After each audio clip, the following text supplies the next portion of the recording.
Bonjour, je me présente, Arnaud Frisch, je suis photographe, formateur et l'auteur du livre « La photographie panoramique » aux éditions Aérol. En nous appuyant sur les dernières avancées des logiciels panoramiques, nous allons étudier ensemble, étape par étape, la réalisation d'une photographie panoramique par assemblage d'images.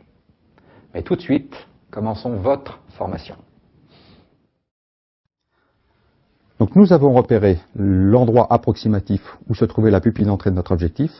C'est ce plan-là qu'il va falloir positionner au-dessus de l'axe de rotation de notre rotule.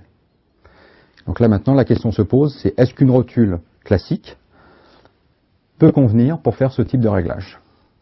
Si je place mon appareil photo sur ma rotule, ici une rotule classique à boule, je vois que le plan de mon objectif est bien dans l'axe de ma rotule, dans l'axe de rotation.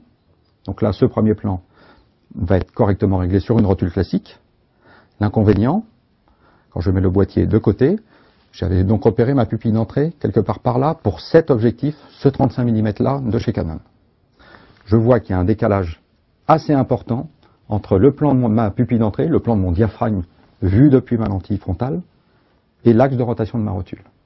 Pour bien faire, il faudrait que je puisse reculer mon appareil photo en le laissant dans l'axe de rotation, mais en pouvant le reculer de manière à ce que le plan de la pupille d'entrée coïncide avec l'axe de rotation. C'est sur une rotule classique impossible. Voilà pourquoi des fabricants ont fabriqué une tête un peu spéciale, une rotule un peu spéciale qu'on appelle une tête panoramique. Nous allons en voir un modèle maintenant.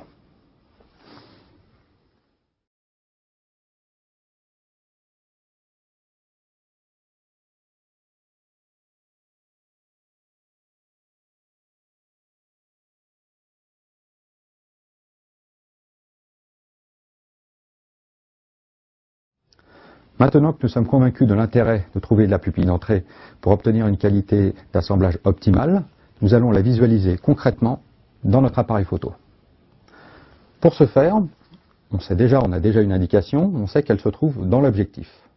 Et concrètement, elle se trouve dans le plan du diaphragme vu depuis la lentille frontale, quand on regarde l'objectif de devant.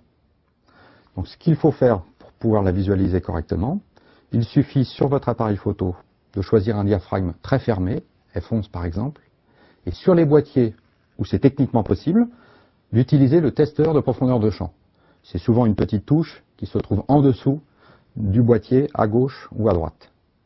Et en cliquant sur le testeur de profondeur de champ, on voit concrètement le diaphragme se fermer à l'intérieur de l'objectif.